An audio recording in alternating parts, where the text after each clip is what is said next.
Welcome y'all to the Reality or Not podcast with your boy DJ Reality and your boy Brian Clancy from Nothing New Under the Sun. What's good, Brian? Hold on 1 second. You're gonna have to turn the levels down a little bit because it's like boom. It's too loud. Yeah. Okay. Hold on. It was like, what's it all about?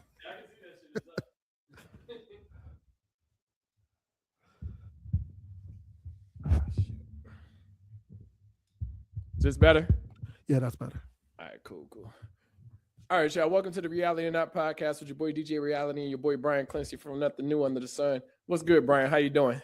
Hey man, you know what it is. I'm excited to be here. I am blessed and impressed with the life God gave me. And man, it's a new year. We in the building, and it's an awesome time to be here, right? What about yourself? I'm doing pretty good, man. Chilling like a villain, last name Macmillan. You know what I'm saying? How you feeling? So do you do New Year's resolutions? Is that a thing for you? Yeah, but my New Year actually comes from my birthday. So like I mean, it's good to like have a first of the year thing or whatever for my business and stuff. But most of the time on my birthday, I do a whole audit of my year, man. Like I got like 5 indicators: health, financial, family. Dang, I can't remember them. So I kind of got some matrices on all of them. And the money is easier. Like I even got a feeling indicator. Like, do I feel more vibrant about the future or less? Like, and I kind of do little surveys like 3 times a year to see where I'm at. So most of the time it's on my birthday that I'm trying to do something. That I'm trying to set the tone for the next year. So let me ask this question. I think that's pretty dope. Why don't? So it's kind of a 2-part question. Do you teach your kids or your family this process? And then 2, why don't people consider these things like self-evaluating and figuring out? And I don't want to say everybody, but do you? Let me word that differently. Do you think that it's an issue with people just going with the flow rather than trying to understand how to either become better? What's the struggle? Do you think that people take the time to be able to evaluate those things? I can say that it's difficult because like it's a whole process, right? I have to come up with my own matrix to kind of say what I want to measure and how I want to measure it, right? So it's very difficult for people to look at their life and try to quantitate it. And like I said, maybe I should share some of the stuff that I use or whatever. But the financial reporting is easier. But I think really I have not taught my kids to do it because like it's been a process that like I kind of been keeping to myself. Never really talked. Well, I talked to some people about it that asked me about it because like it's real personal. You know what I'm saying? Like I know. Well, you don't have to explain. You don't have to explain what you're doing, but for them to have a process to understand how to self-evaluate and how to get better, because we get stuck into, or sometimes we get stuck into the going through the emotions where you're like, oh shit, damn, 5 years done passed, 10 years done passed. I haven't done any of these things that I want to do in life. What am I doing wrong? And then sometimes I feel we get frustrated, or at least I get frustrated. And I do have a process where I'll do things such as whiteboarding, or I'll write things down. And I hate writing, but I'll write. Like I showed you, I have a whiteboard that I'll write things down, and I'll sit up there and try to figure out how to get to the next step. And sometimes I feel people get lost in they want it right now versus slow motion is better than no motion type of mentality. I really feel like at least if you're trying to be able to build towards, or you're evaluating and you're like, well, I need to work on this, I need to do this, at least you're taking some form of steps to be doing the things that you want to do in life in general. Yeah, and like I said, when I say it's hard, like to me, I look at failure every day and be like, "Yo, where did I go wrong?" Like I got a very simple, daily goal is to be better than I was yesterday, right? And then a lot of times you got to say, "How am I better?" And like, what I'm am about I to say, how do doing you better? quantify that? You know what I'm saying? That's a tough one. Like, how do you say I did this better than I did yesterday? Because you know what? I'll say this. One thing that's great, of course, you can go through specific process and you be like, I was able to attain this, or I was able to learn from this to be able to attain the next great thing. So even looking at it from I wasn't able to accomplish this yet, but now I'm in a better position, or I have a better understanding of how to move to the next steps. Oh man, so my day to day being better evaluations is simple, right? Did I learn something? Did I perform better, or did I grow? That's the simple metrics for my day to day, right? And when I say grow, I say, hey, look, growing. Did I make decisions today that put me in a position that put me in a better position for tomorrow? That's some growth to me. And then like, because I'm gonna tell people to start small, because again, evaluating yourself, and like you can be as tough on yourself or as lenient on yourself as you want to, but evaluating yourself is different. And I don't want to apply my matrix to other people, because some people, like I say, like, so this year I am focusing on health and on the health of my body and my soul, right? And when I say that, people are like, yeah, yeah. So you gonna do more push-ups? So I got 100 push-up challenge that I'm working through. Fuck them niggas. Yeah, but I mean, no, I'm just saying, like sometimes, and I hate to say that, but sometimes you have to be cautious of the people that's around you.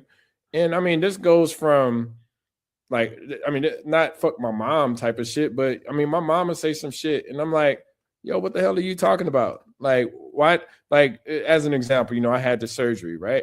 yeah. And I'm like, well, I'm not trying to blow up, what I'm saying, as far as, my health and stuff like that. But at the same time, I'm working within the doctor's instructions to be able to get back to to normalize my life, right? So, she's like, well, I think you're doing too much. I was like, what? I'm operating within the doctor's function, or within what the doctor is saying. So, but at the same time, I'm getting back to the level that I was at. I'm never going to lessen that. And I'm saying that as in, I'm an advocate. You said do small. I'm okay with that, but I really believe in doing the most. I really believe in doing the most. And then if I can't do that, that's a lesson learned to be able to scale back and be able to do the things, right? So say for instance, like with keto, right? Or say eating habits and stuff. So I'm a cold turkey type of person. So if I say, hey, I want to give this up, I'm going to give it up wholeheartedly.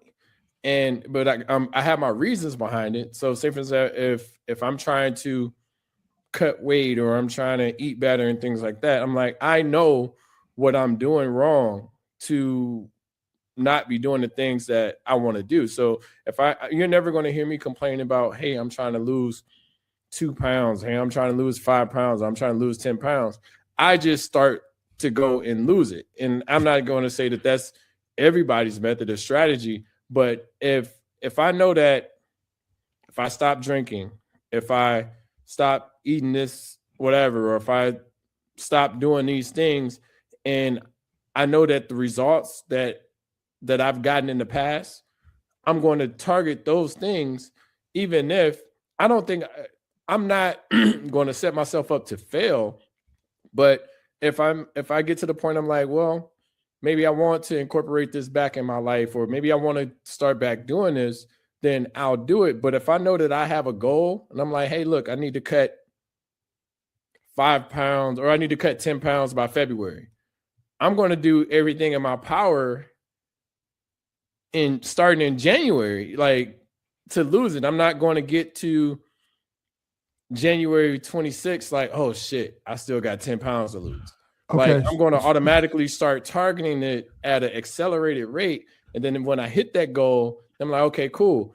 I was able to achieve it before, because I don't want to be in the last week drinking nothing but water and doing all of the crazy stuff. I mean, being reactive because you had that much time or whatever the fuck these like is out there and shit for the motherfuckers to take. Like, no, I'm just going to figure out my pace to be able to get to that 10 pounds. And even if I say 10 pounds, I'm going to target 12 to 15. And then if I let myself down, quote unquote, on the 12 to 15, I got to the 10 that I was already trying to achieve.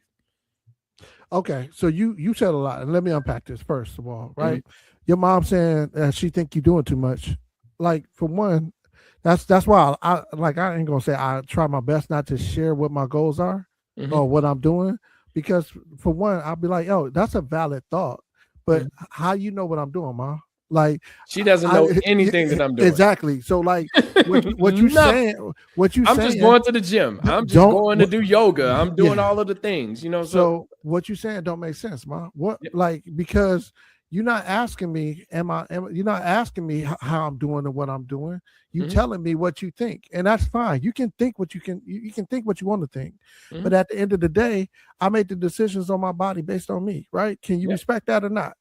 If you can't, then if we can't, then let's not. Why are we talking about it? Yeah, and that's what. And it's funny too. As we were having this conversation, I'm like, Mom, I'm not really asking for your advice, so I don't really need it. I'm doing okay. I'm following the doctor's orders. She's like, well, I was like, I don't care. Because you want me to be disrespectful at this point in time to tell you to shut the fuck up. But I'm like, no, I don't. I'm good. Like, but Sean, I'm gonna just tell you like it is. Sometimes it's not you. You know what I'm saying? Like, sometimes it's something else going on in their life, and they kind of directing it at you. And like, I have to tell people all the time, it's like, yo, if you really want to start some stuff, like, you can start it with somebody else. You know what I'm saying? Like, this conversation is over. Like, I was on the phone with my sister, right? I love my baby sister, Letitia, my dog, right? She was on her baby daddy. I'm going to Istanbul tomorrow, right? Now, her baby daddy was he got into a legal issue with his driver's license. He got pulled over asleep, right, in the parking lot, right? Now, was he drinking? Man, yeah, I think so. No. I'm saying, because it depends on the law, but if the car was turned on, he got an operating with licenses, with under the influence or whatever. But check this out, right? When she's telling me, when he started telling me the story, she cut him off, right? And then she was like, tell the whole story, nigga. Tell the whole story. Tell him how you was over there. And I was like, Tish, why are you getting angry? You know what I'm saying? Like, this is going about, like, don't tell me the story if you're going to get upset about it. It's not that serious. I don't care. Yeah. You know what I'm saying? Like, I could care less about what he's doing. I'm more or less trying to figure out how you can get out of the situation and make your situation better. No. So again, when you told me that before, you was like, stop making other people problems your problems. Yep. Ain't my problem. You know what I'm saying? Like, you're a grown man. You'll figure it out. I ain't got nothing to do with it. But what I don't want to be a problem is y'all talking about it and it open up, like, when dudes talk, and like, if we talked about something that was between us a while ago, like it's over and done with. I ain't gonna get upset about it because it's over and done with, right? But if you gonna get mad, like, it brings up these hostile feelings, and so she started cussing them out, right? And I was like, you know what? I did not sign up for this. I appreciate you for calling me, but like, I'm gonna just talk to you later, because I don't want y'all. Why do I want to argue? Yeah. What? Brian was on the phone and we started arguing, and I was like, look, have a great day. Because here's the thing, I come in peace. Like, I don't, like, again, I'm not making nobody's problem my problem. And I think sometimes my family didn't that's a new directive in my life, right? Yeah. Look, your problems is your problems. Yeah. I'm not here to solve them. I don't even want to hear about it, because, like, if I start suggesting possible solutions, like, I get wrapped up into it. But this part right here is when a woman gets so emotional about something that she didn't heal from it. So now her talking about it is making her angry. And I'm like, yo, it's not that serious. So I hang up. I was like, okay, talk to you later. Bye. Right? She calls me back 2 minutes later. Now I hear my niece in the room. And I said, look, she's like, did you really just hang up? I said, yeah, Tish, I'm not trying to start no hostility in between y'all relationship for no reason. Like, this is not my goal in life, to be like y'all was cool before y'all called, and then she's like, that nigga over there kikiing, and like he hurt. I was like, look, it's over, it's done with, and then y'all doing it in front of the kids. Oh well, she wasn't here the whole time. She just came back in here. But I said, look at how you talking to them in front of the kids. This is 2026, y'all. And if people think that the calendar year makes a lot of difference in their life, cool. So 2026, all I'm asking people to do is to not trip over shit that don't matter. Hey, look, let me let me tell you a little trick. I mean, I guess it'll be out there now, but hang up intentionally and then call back and say, oh man, the phone must have disconnected or something. And then but try to have a different topic. Nigga, I was done. I'm like, I do that. I was like, hold on, wait, something's not. Oh, hey, what's up? We must have got disconnected, but yeah, hey, I'm gonna have to call you back. I got to go run over here and do something that I'm not about to do on the phone. So I'll talk to you later. Exactly. Like one of my favorite things is, man, let me go take care of this business before it's too late, right? So like, let me get in this bathroom before, like, it's multiple ways to get out there. Because it's dirty out there. Right, man. I got to make sure it's clean. That's on my list. Like, yeah, like, dang, that is on my list, right? But yeah, man, like, so again, back to the conversation. So your mom, she got it's a valid thought in her mind, but it really don't apply because she don't know what's going on. And then, like I said, when people try to make the argument, like it went, like, my sister went mad at me, but the argument was really about transferred to you. Yeah. And so, like, I am not a transferer. I like, keep that shit to yourself. And like, I wish you a happy day. But like, when somebody, most of the time when somebody now you wish me a happy day. Yeah, the nigga just happy, right? Nigga, life too short not to be happy. So like, I pay for my refuge. I pay for my own house. I can live. I can be in my own room. I don't have to deal with none of this shit. So that's what I'm paying for. Now, for you interrupting my peace, I ain't got time for that shit. So, like, I don't care what you're mad about, because my mom does the same thing. She tried to transfer negative energy on me because she having a bad day. I'm like, look, that's not my, like, I'm sorry you're having a bad day, but at the end of the day, if you want to talk to me, I would like to be happy at the end of our conversation. Is that too much to ask? Let me ask that question. I'm sorry for interrupting. How do you deal with people trying to transfer bad energy on you? Because I know for me, I have to limit, at least from my perspective, I have to limit the amount of communication that I can do with individuals when everything is a negative conversation or everything. I'm like, why is every single conversation a negative conversation? So to ask the question, how do you deal with people trying to transfer that negative energy your direction? Man, so that's what used to bug me about being at home, or bug me about calling people at home, because like the first thing people used to say is the sad shit. And you'd be like, why start with the sad shit? You know what I'm saying? Like, why like, you make it grim to want to talk to you. So guess what? Let me tell you what I'm doing. I am in Florida. I am building this. I got 2 people over here. I got 2 people. So I try my best to be positive and to shift.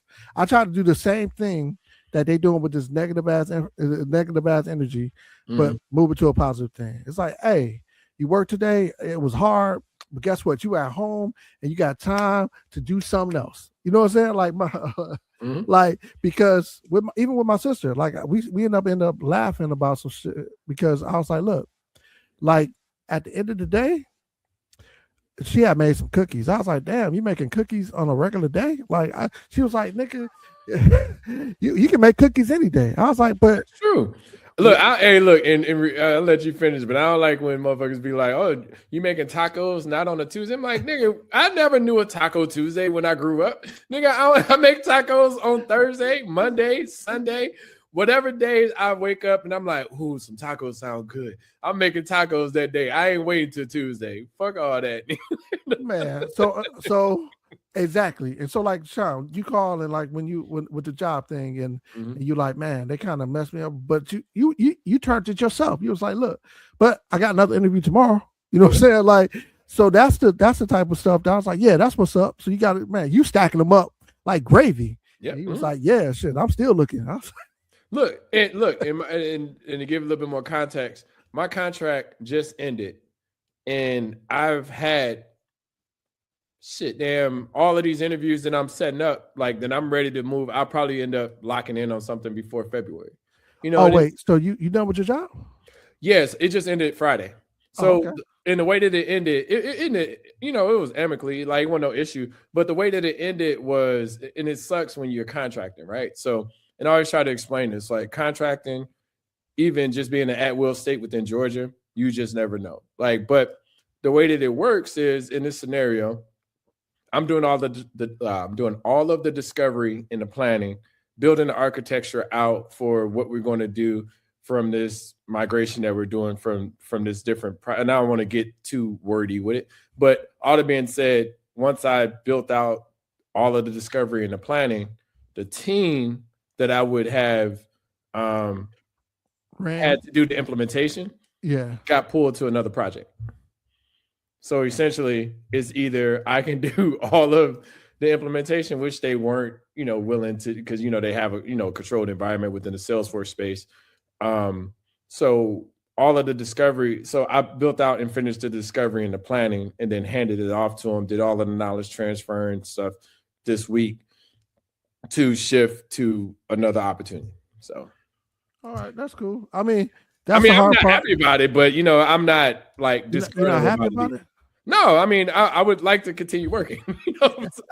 But you are going to continue working, right? And see, like that's where it's at right now. Oh yeah, I done shifted. And like as soon as we were in a meeting, and because they have a team that they're working with. I don't know if you ever heard of Slalom, SLALOM, but it's essentially like a contracting company that comes in and they could either do your Salesforce integration, but they have a CPQ process, or not CPQ, but a quote to cash process that was delayed. They were supposed to be wrapped up with it by February, and ended up getting pushed out until at least March. And me talking to my manager, he was like, well, and I told him, I was like, once that happened, I was like, damn.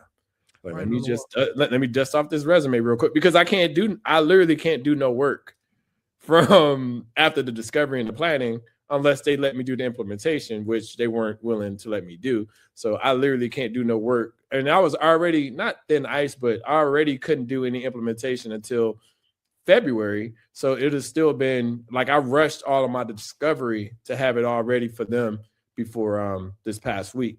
But as soon as they said that, we have to shift the Slalom team to be able to implement the quote to cash process, I was like, shit.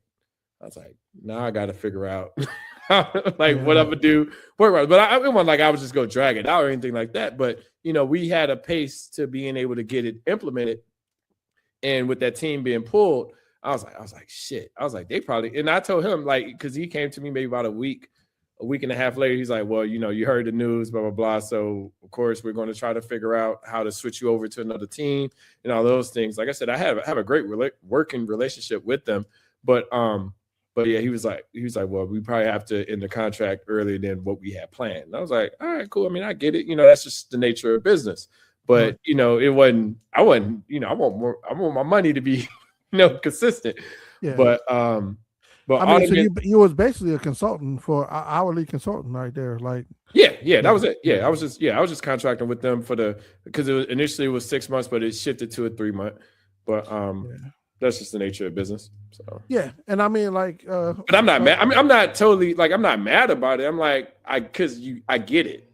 You know what I'm saying? Like, I would literally just be, I want to say making up stuff, but I would literally be trying to find things to do even within the discovery process. So I probably would have did more ride-alongs and developed more personas and came up with other strategies to be able to do that. Because I had already did we're going to do it in these phases.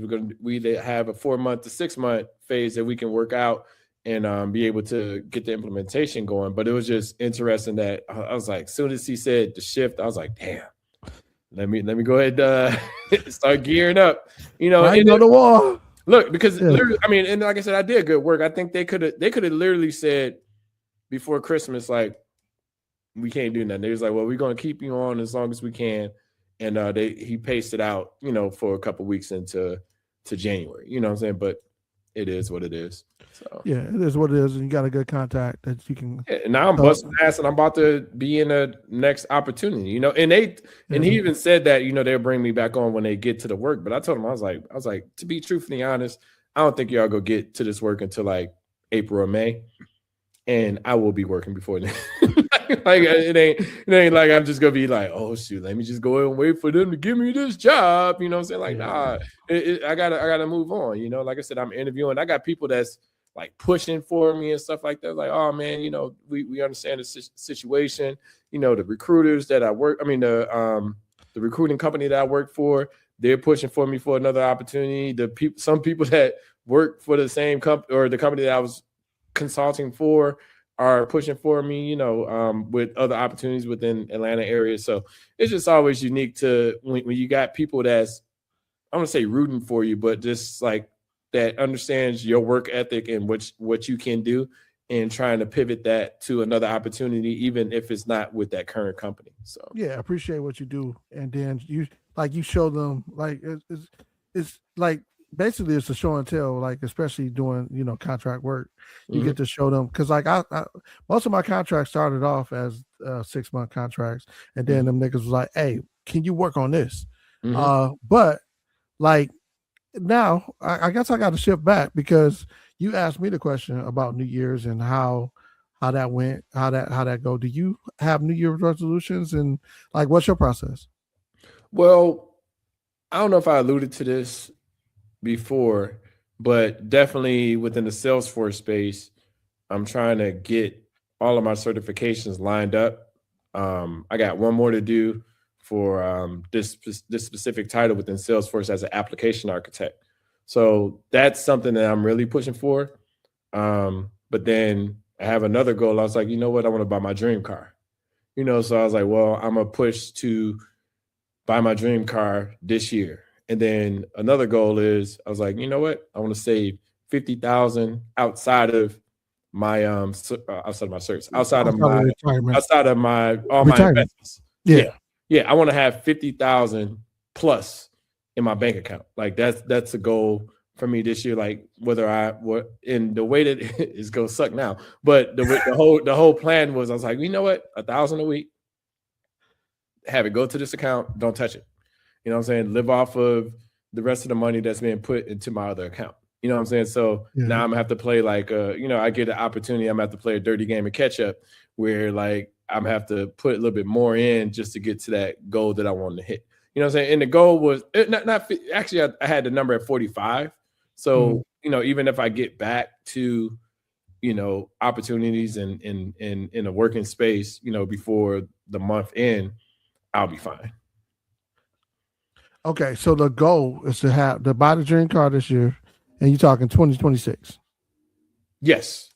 Yeah. Buy the dream car and 45K liquid. Yep. Plus keep up on all your bills. Yeah. No, the 45 I don't want to touch, period. Even outside, 401ks and IRA and all that stuff. Yeah. I want those investments still there. You know what I'm saying? But at the same time, I want to have that liquid cash available to me, just in case anything happens. I got money available. Man, that's so hard, because like being a year off, that's what I lived off of, my savings. I had that saved up, and you'd be like, yo. So that could kill it, and that. But I'll say this, like, say for instance, the company, like where I was with them, I was saving. The difficult part is when you're playing catch up, right? Yeah. So, and I mentioned to you, I had this one bill that had to be covered by December, right? Or it's like the third week of December. Right. I mean, it was like $4,500 that I had to pay before I I would have to pay before they add all the interest. Yeah, which was like another $3,500. You know what I'm saying? So, I mean, and I didn't start work until November 17th. You know, so, but I paid I paid that off. You know, so I don't think is far-fetched to do it as long as I'm not digging myself out of the hole. You know what I'm saying? And you got other hustles. The hole is the toughest thing. You say what? Yeah, and you got other hustles. Like, you got other hustles to accommodate that. Because that's where right now all my hustle money is going to bills. And then I'm just trying to I can't say I'm just trying to make do. I'm living life because also this year, one of my goals, like I said, when I said I want to do 2 trips this year too. That's enough. 2 trips? Yeah. Well, Bangkok in March too? Yeah, I can still plan that out as long as I'm not poor. Hey, man, the way, and so what was crazy about it is like me and Eddie was talking when we was texting the other day, right? And I'm about to go to Istanbul, people. I'm going to Istanbul to do a health checkup. They're gonna run a monotony of tests on me. I'm gonna get my colonoscopy because I've never gotten a colonoscopy, so I'm gonna go all the way to another country. I wanted to be awake, but everybody keep telling me don't be awake. So once I get there and I see how this, Why the fuck you want to be awake? I'm in another country, nigga. I don't know if somebody put me to sleep, what I'm gonna wake up without. You know what I'm saying? Like, I mean, that's in 1996, maybe, but you know what I'm saying? It's like I don't want to be awake for shit. I want to like, look, nigga, if y'all go if y'all go steal my liver, then fuck it, shit. I mean, you got me, shit. I mean, I feel as if you're awake or if you're asleep, they gonna take the motherfucker. So I would rather be asleep for them niggas to get my shit. Like, fuck it, shit. Have my shit, man. So I ain't got no advocate over there. So like, it'd be different if I could be like, yo, my sister was there, so to make sure, But like, I ain't gonna be looking at your ass, like. I'm just saying, they're gonna take your liver if they want your liver, nigga. Like, as you a got whole, the whole nigga, family in that as a whole, nigga. When I say as a whole, like you never go. You like I went on a cruise, right? Like I know I ain't no regular American. Like I know people out here trying to get me. You know what I'm saying? I look at the chicken. You tell me it's $50, and I'm like, no, it's no way I'm paying $50 for the side street chicken. And I'm gonna give you 15. You know what I'm saying? Like I ain't that type of dude. You know what I'm saying? Like so. Never put yourself in situations that you don't know that. So I'm a control. I definitely know I'm a control freak. So I don't want to be sleep. But at the end of the day, I'm like, yo, this is what these people do for a living. They don't want to mess up their money either. Cause like the whole thing is I want a health baseline and I don't have insurance here. So like I seen this thing online and I was like, yo, like I could go over there. The whole thing was I had made a pact with my boys almost 3 years ago in May, right? That we was gonna get a colonoscopy in the next year or two, right? I need to schedule that shit. Speaking of that, you haven't got a colonoscopy yet either? I got a CS. What was that shit? They was digging in my ass last year. They was all up in that bitch. Like I was like, I don't even know your middle name. She was all up in there. Oh, you had a lady too? Like I don't even know how that even like how they even conceive this shit. Prostate something, but she was. Oh, so they actually did a prostate exam and not just the blood work. Nah, she was all up in that bitch. Like, and everything was cool. I mean, I went to a urologist. Everything was cool. 2, 3 fingers? It was probably 2. I was like, wait a minute. Then I'm standing there. You feel pressure? Yeah, nigga. And then I'm standing there with my t-shirt on and my shit dropped. So then I'm like Winnie the Pooh and shit, feeling hella uncomfortable. But you know what? I was just like, fuck it, shit. I mean, if you gotta do it, shit, go up in that motherfucker.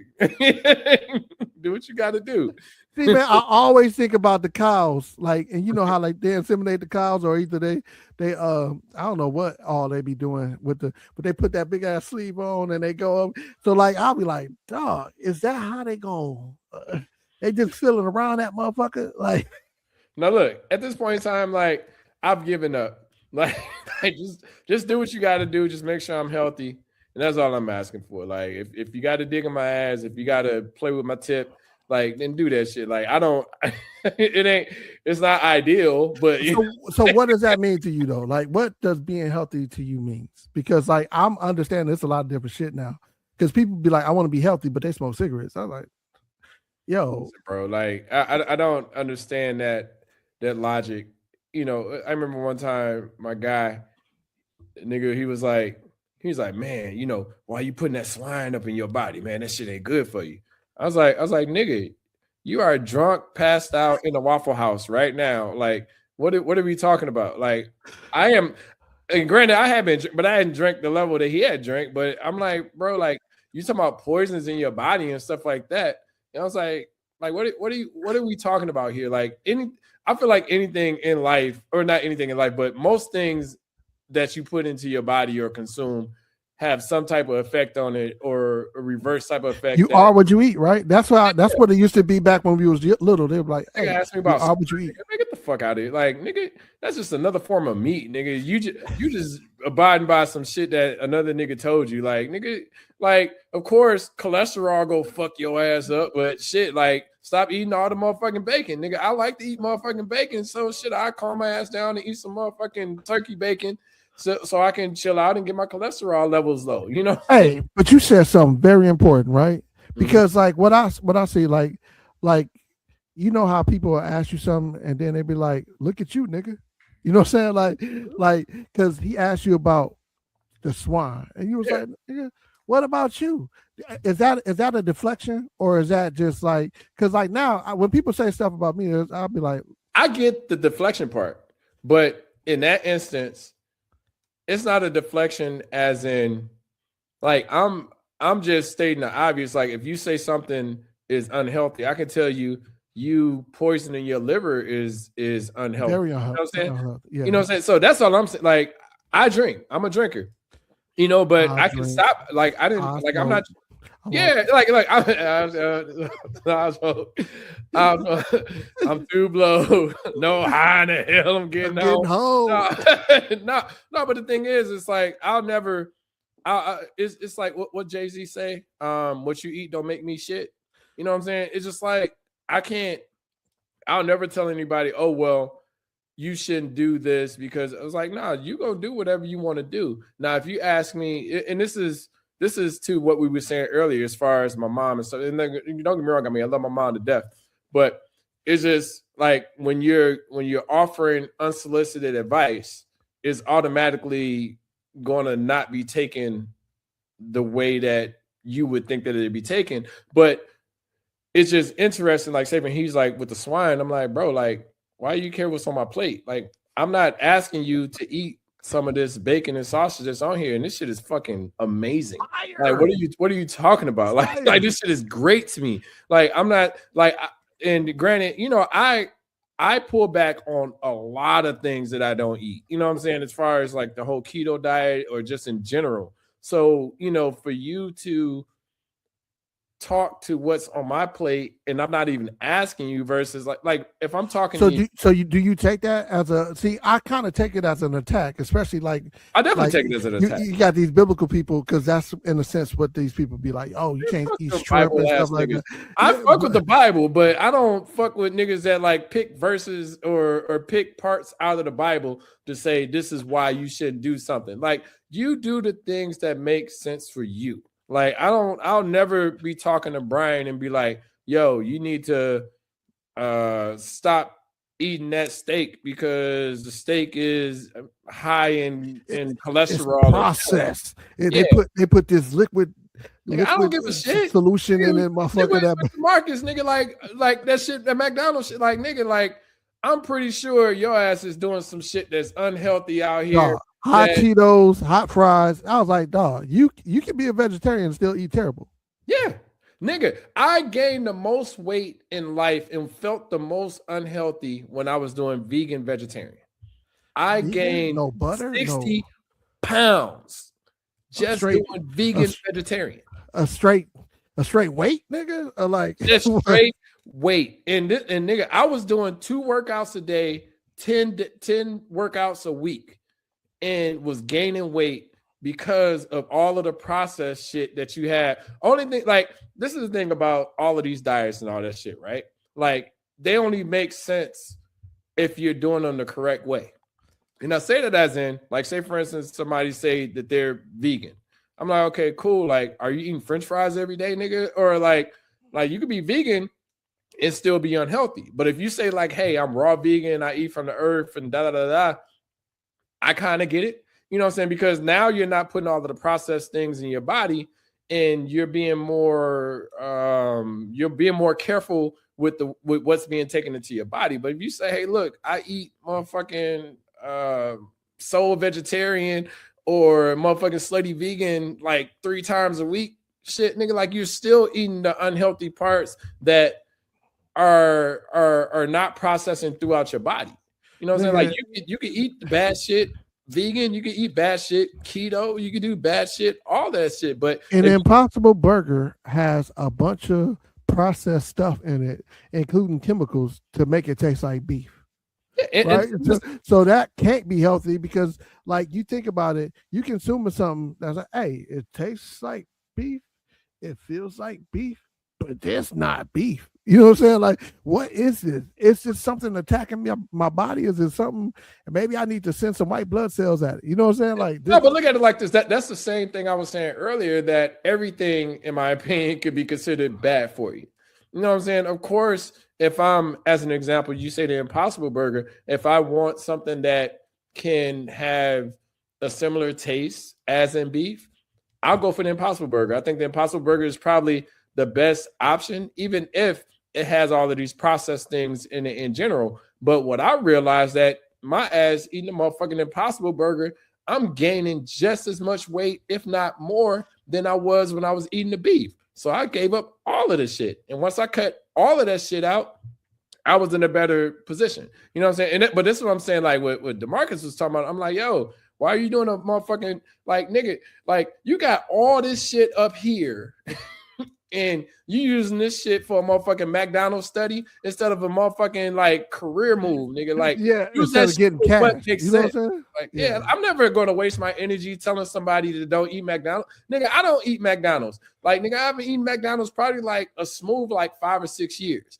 You know what I'm saying? And I don't sit up there and be like, well, no, y'all shouldn't eat McDonald's because da da da da. Like, nigga, no, like, you know what you getting when you go and eat McDonald's. Like, I mean, you talk about, oh, it's 270 served per day, and it's only 27 cows, and why is it not being processed? Like who gives a fuck about how a motherfucking burgers, nigga? Just give me my motherfucking McDouble and my motherfucking French fries with no salt and motherfucking flurry if that bitch is working, and keep that shit moving. Like, what the fuck are we talking about here? We know what we sign up for when we go to McDonald's or Burger King or because you know it's fast food fast. You know what I'm saying? Yeah. Like people tell me, hey, I don't understand how you eating that Popeye's chicken. Don't worry about it. You ain't got to. You know what I'm saying? Like, again, you to understand, I fucking want the motherfucking fried chicken. I don't give a fuck. Like, I want that motherfucking dry ass biscuit, and I want these motherfucking rice and beans, nigga. Like, what the fuck are we talking about here? Like if it's something that I'm not telling you to eat what I eat, it's like, it's even like on the reverse. Like, I'm keto. I've been keto for like 4 years now, and I don't tell people to eat keto because but I know for me, it helps me maintain my weight, my lifestyle, etc. But if that's something that you're interested in, I'll give you details and easy ways to be able to make it easier for you. But I'm not gonna be looking at your plate like, damn, nigga, why you eating? Unless you ask me to hold you accountable. Pasta, like, what? Like, but if you ask me to hold you accountable, right? Like, if I say, hey, Sean is keto, and then I see this nigga going to get some motherfucking spaghetti, I'll be like, yo, what's up? What's good? You good? Like, you know what I'm saying? Because I know that you're not doing that. So, like, I might hold you. I'm gonna hold you accountable when I see. I was like, yo, that ain't. Oh, it's keto. That shit can be some fuck shit though at times, though, depending on who it's coming from, is what I'm saying. Like yeah. I'm okay with hearing it from a family and shit. I remember motherfucking Dre Walker and shit. That nigga was at at the reunion and shit. And the motherfucker, like, I was eating something, and the nigga's like, He's like, he's at the Sunday thing, the picnic and shit. Yeah, the picnic. And I had grabbed some, I grabbed like some keto buns. The keto buns. buns. The nigga was like, man, what you eating a burger for? Like, what you ain't supposed to be? I was like, bitch, like, why in the fuck are you all up on my burger and shit, nigga? Like, you don't even know what I'm eating. Like, I don't need to explain to somebody that's not within my circle on what I'm eating. You know what I'm saying? Like, if you be like, yo, but you told me about it. That's why I was like, oh, they got keto bread. Oh, okay, that's what's up. Yeah, like, But I'm just saying, like, but like, you're in that loop. You're like, if you be like, because I feel like your curiosity is more so like, okay, well, how, like, you're more worried, like, how are you doing this within the diet? Like, how does this work for you? Like the learning part of it versus like, nigga, what the fuck you eating a burger for? And I'm like, nigga, I don't even know. Like, nigga, you be saying wild shit. I don't even fuck with your Facebook, nigga. Like, why are we having a conversation about this burger I'm about to eat? Like, nigga, I've been keto for 4 years and I don't even talk to you with the exception of your wild takes about Republicans. Why is this the conversation about my fucking burger? Like, get the fuck out of here. I think it's because the way people think they know you, and then like again. Sometimes I take stuff as I know I used to take stuff as an attack. I'm like, no, what you worried about? You know what I'm saying? Like, because like you speaking on something you don't know nothing about, right? So like, but like, I think people think they know you from your social media sometimes, and I think people think they. You only know what I show you. You don't know. Like, I was talking to someone about this the other day, and I was like, it's weird how people only remember you for how you were as a 16-year-old or how you was as a 12-year-old, or because the thing is, after you got past 18, there's not much that outside of, like you, Eddie, Mike, Darius, Feek, my mom, stuff like that. Like, it's one time I remember like I went out to a club and I'm dancing with in my like, and I'm dancing with this chick and my sisters was here. I like, or they were, so I took them out and I'm dancing and like, and the chick was like, hey, the people behind you? I was like, they sitting up there just staring at me and shit. Like, and I was like, yeah, those are my sisters, whatever. And like, they literally were looking at me as little bro. You know what I'm saying? Like, I'm like, yo, move the fuck on. Go get a drink. Like, why the fuck are you standing around me? Like, and it was just weird, like, I was like, but, they only see, and there's nothing wrong with, I mean, I get it, but, they was cock blocking, but they literally, they weren't really cock blocking. It was like, oh, this is my little brother. Like this. No, them niggas was cock blocking. Nigga, how was they cock blocking? Look, it was one part where Tammy was just standing like this with her arms folded. But Tammy can be Evelyn Jr. You know what I'm saying? But listen, it's no, like, if you're vibing with somebody, there's no reason why, because I'm never like checking in. Like, if y'all, I don't know any of their boyfriends or any of they, like, whoever they fucked with. I'm pretty sure in these past 20 or 30 years, they done fucked somebody that I don't even know who they fucked or whatever, and vice versa. You know what I'm saying? But it's just weird that, like, we out and y'all are just sitting up there just bugging. And mind you, I ain't even want to go out. I would have been like, oh yeah, they're my bodyguards. Listen, I didn't even want to go out, but yeah, I was like, man, y'all getting on my, like, I got to take y'all somewhere, like, because y'all getting on my nerves. But all the men said, like, people recognize you for periods of time in their life rather than they remember you as, oh, Lil Sean. Like, it was funny. Larry Carter, he stays down here, and I had the neck surgery, and I actually had to go. I had an appointment I had to do after I had the surgery, so it was maybe about 3 or 4 days. Tina, Tammy, and Alice came down, and Tina had took me to the appointment, and Larry stays maybe, well, at that point in time, he stayed maybe 50 minutes or an hour away from me, like Dallas, Georgia. And He came to the house. He called me on FaceTime. He was like, "Hey, cuz, where you at?" I was like, like with Tina, headed to this appointment. And he's like, "Oh man, guess where I'm at?" You know, then he showed me my house. I was like, "Bro, you can't just pull up on people like we did back in the day. Like I might not be here, you know, like, and you know, Aunt Alice was here, but she was working, you know what I'm saying? So she wasn't able to, you know, answer the door or anything like that. But I'm just saying, like, you know, people thinking like, oh, I could just pull up on you at any time. It's like, no, we don't do that no more. We call before, make sure that the person's in town, you know, not even, you know, but he just pulled up on the crib, like, "Hey, cuz, like, where you at?" I'm like, "Nigga, I'm not there." Like, and he drove an hour and had to drive an hour back. You know what I'm saying? It's like, you got to level set your expectations. Now he's probably mad. He's like, "I didn't drove all this way. He ain't there, blah, blah, blah." Whereas you could have easily said, "Hey, I'm gonna stop by the house at 4." You know, he came at like 2:00, you know, in the afternoon. I was like, "Yeah," I'm not there. You know what I'm saying? But you know, it's little things like people put you in that box of the times that used to be, you know, where like, hell, I can come by, knock on, well, hell, I want to say I probably even called your house before I even just walked up to your house and just knocked on the door. But literally, I could walk across the alley, knock on your door. "Brian here?" "Nope." "Cool. All right, I'm gonna go back, go walk my ass right across back to the crib, whatever, and keep it moving. Yeah, I mean, but we ain't had that communication channels like we have now, right? So like that's what's different. But they're now, not taking advantage of the communication channels. That was what I'm saying. Yeah. I'm not going to nobody's house. And see, like I move like a quick move, and my mom told me that too. She was like, "Dog, you like," because I don't tell nobody where I'm at because I be in fear of getting robbed, right? So a lot of times I don't like people just popping up. Like I'll go to a restaurant and then I'll eat and then I'll leave and then I'll check in. Yeah.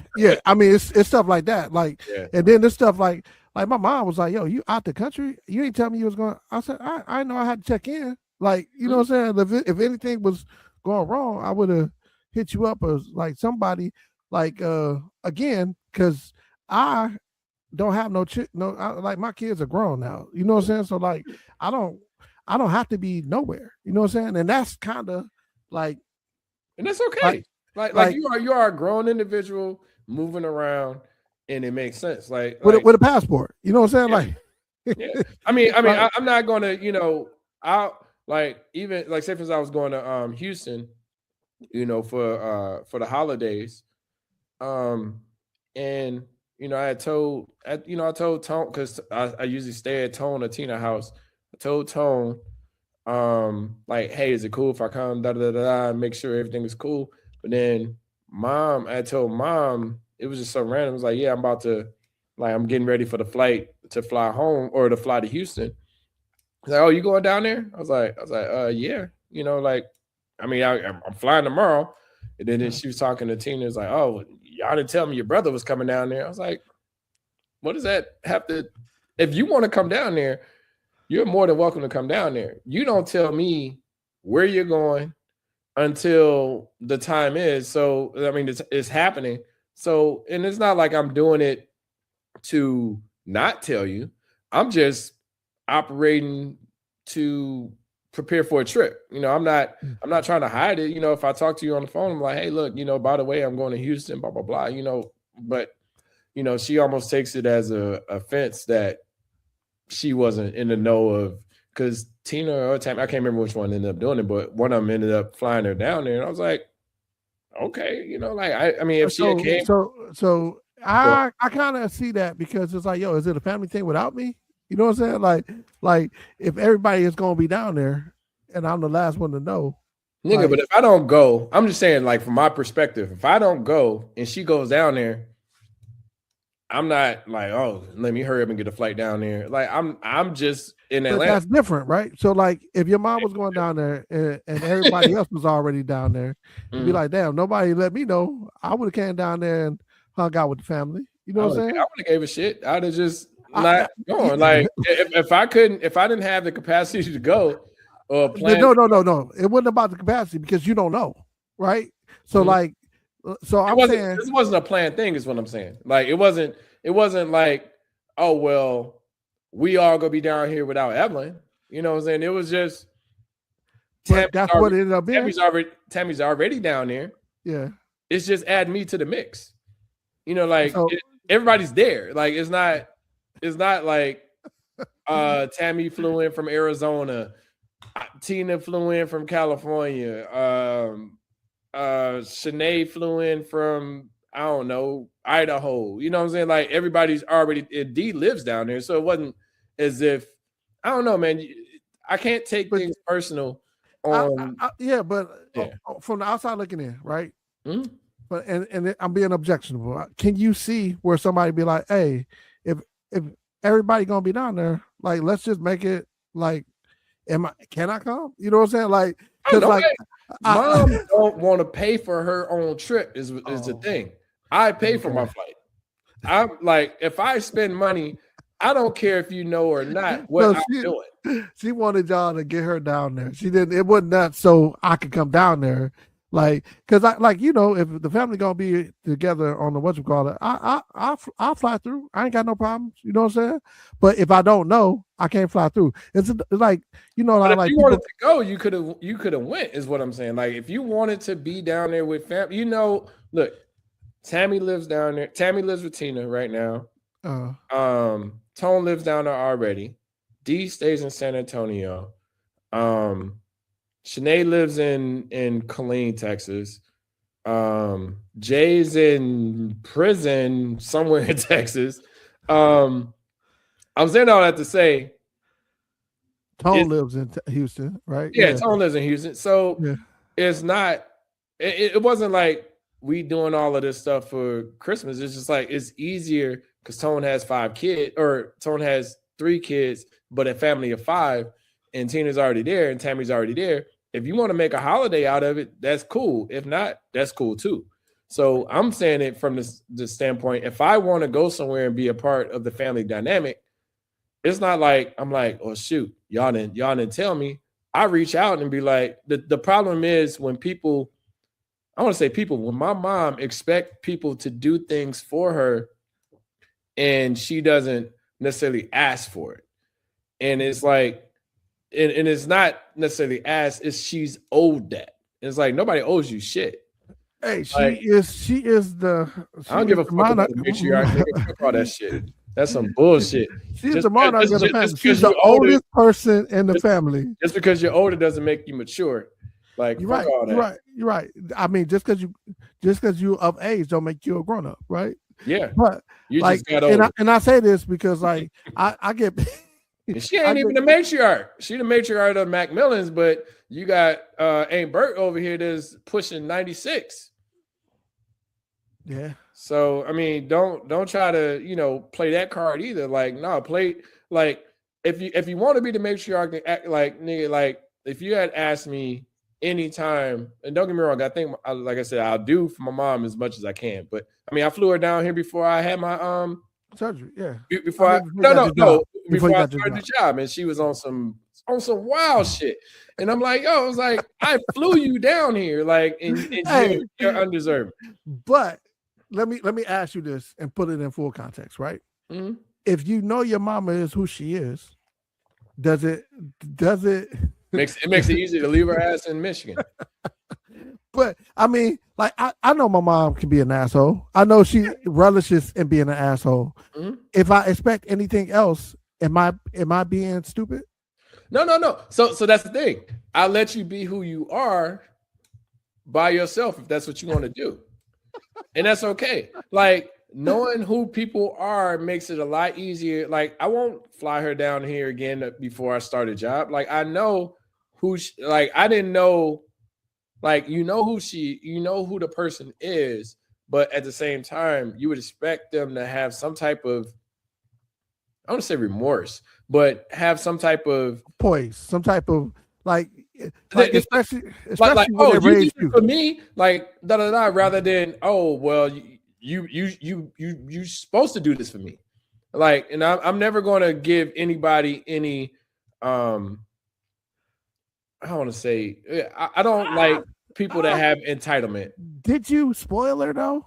Like, right? Like, because that's what I'm saying. Like when you the things that I was provided as a kid don't even like it's not even to what we've done as an adult. You know what I'm saying? As your children.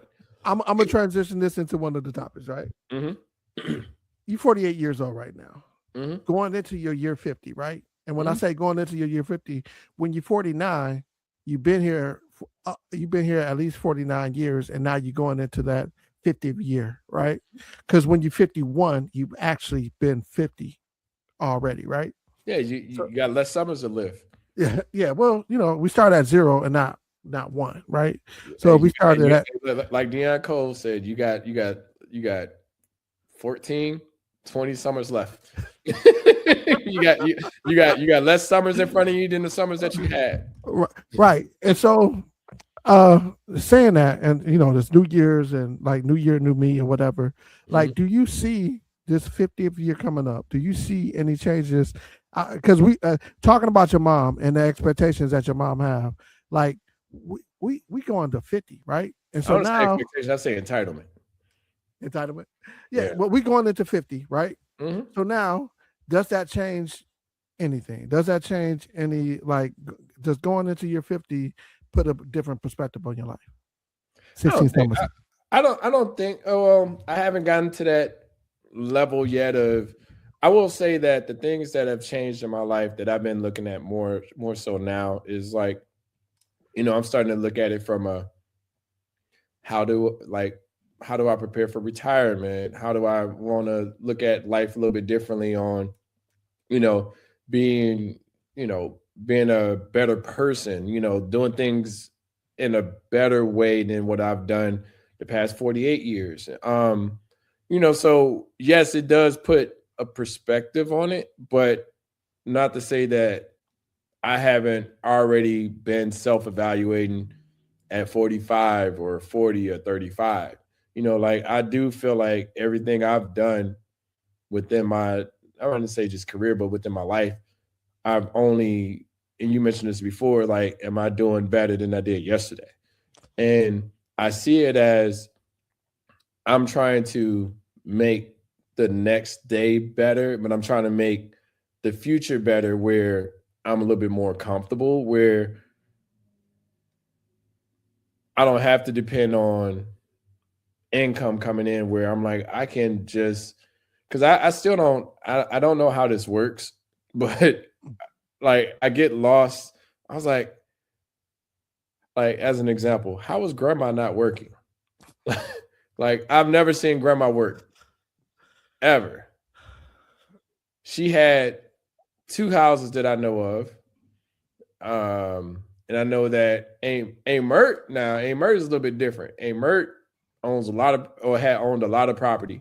Yeah. But I still don't remember, like, I'm like, damn, how were they? So that perspective is starting to be in me more like, how do I attain the things to make my life a lot easier on the flip side of 50? That's what I'm trying to figure out. I'm like, so what you just said makes a whole lot of sense to me, right? You measure where you at compared to where your parents were or your grandparents were or even other family, right? So how do you measure those, being that it's not apples to apples? It was a whole different time of living. How do you measure that? Do you feel like you made your mama proud by the position you're in right now? In the position that she was when she was at 50?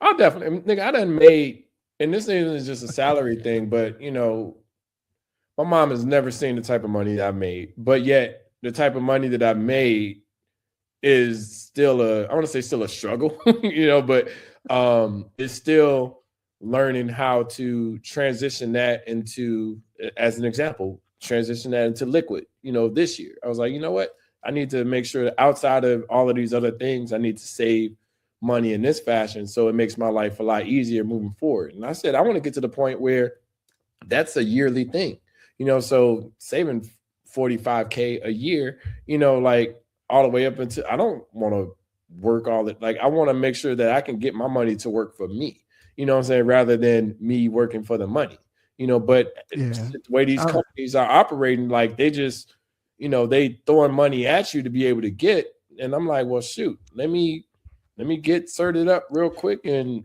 demand this bag, and then I can make an easier exit strategy than I could making less money. Yeah, I mean, you're 50, and like I said, you've been here 48 years, and you're going into 49, right? Well, you finishing. Nigga, I ain't 50 right? Yet, nigga. Damn. You finishing 40 and 49, and you're going into year 50. Because when you 49, I gotta get there first, nigga. You got 2 months. See, that's another thing I've been noticing. Right? People like, yo, don't put that 50 on me yet. Like, because Eddie was like, yo, I ain't 50 until next year. I was like, dog, I'm not saying you 50 now. I'm saying you in year 50, right? I mean, Too Short didn't have a baby till he's 53. Shit. but like I'm looking. And in the end, it is Too Short. But yeah, that had a ball. I watched the video of Too Short talking about at 26. And I'm like, God damn. I remember even thinking about it, like remember on Biggie's album, that nigga's like, nigga, I'm 30 years old. That nigga said that in 97. Hey, but then it's crazy to see that Jay-Z and even Dre, even what's Puffy is what 56 now? 50, I think so. 50, yeah. Mm-hmm. And it's like, hey, these cats. Hey, wait. Hey, this nigga's fertile shit. I mean, I gotta stop and ask you a question, right? I was talking to actually CC yesterday, right? Mm-hmm. And I said, hey, Puffy was a wild boy, right? And like, look, whatever you do in the bedroom is your thing, but how did it escalate so fast? You know what I'm saying? Like, how did you say, hey, I wonder how somebody nut feel on my titty, on my nipple, right? Like, how? I think them niggas is reaching, honestly, just to make the story. I don't know, man. Like, my bad. Ask the question. Okay, so where in the point in your life do you say sex is not enough and I need to see the porn in real life? It's the fantasy. I mean, it's the seeing the porn and trying to make that a reality. Like I said, I mean, Puff, I will say this, I can't speak to the things that he did with the exception of, what people testified to or anything like that, even though I feel like a lot of that shit was a reach, especially that one dude. Like, you nigga, there's no way I'm getting out the shower and you touching my dick and I'm just like, and I'm still gonna produce this album. Like there's no way in hell I'm waking up next to Puff and I'm just like, what happened? I'm sore. And I'm still gonna produce his album. Like, and that's what, like, it's just the price of fame, man. Like, I hear that shit really bothers me. Like I said, it ain't for me to be bothered by because it's not my lifestyle. But the thing that bothers me is the fact that, the tear down and saying these things, but it's not just a tear down. It's if it happened allegedly or whatever the phrasing needs to be said, it gets to a point of accountability from you as a victim. And people say, well, you're victim blaming, blah, blah, blah. But when I hear things to say, well, I did this for 10 years. I did this for a whole album recording process. Like, nigga, like, what the fuck? Like, you have some accountability in this. You know what I'm saying? It's just like same thing with R. Kelly. It's like no reason why I don't give a fuck how famous R. Kelly is. Like, there's no way that after I heard the Aaliyah shit in 96, 95, that I am going to go over R. Kelly's house, drop my child off, and go to work. Yeah. Like, I just don't. And even on top of that, most of the time these niggas in school anyway. So the time that you dropping your kids off to R. Kelly is after school. So shit, sit your ass there, R. Kelly. Hey, look, nigga, make your music. Do whatever you got to do with my kid to get them. I want to say do whatever you got to do, but do the things that's going to make the music, great music with my child. But do you think they set them up? Do you think they set them up? They was like, hey, if I get him to do something to my child, I can blackmail him. Because I I know think he like little girls. I think the money was flowing. Then when the money stopped, that's when everybody started crying. Yeah, it's crazy because I don't even know how the money stopped. I mean, when you think about his credits and stuff, but so do you think that the story of like, because Puffy basically, when he was on trial, like it was like none of the stuff that came out about Puffy was about Puffy's trial. So do you think it was more about embarrassing him than yeah, than it was all about defamation, if anything. But you know, I get why it they can't did be it. defamation if it's true. No. So, but it's defamation if it has nothing to do with the case. It's like you have people testifying to things that has zero to do with the prostitution across states. So it was people testifying that they were prostitutes and they had these, they were selling drugs and stuff like that. You know what I'm saying? Cassie, all that's that was the okay.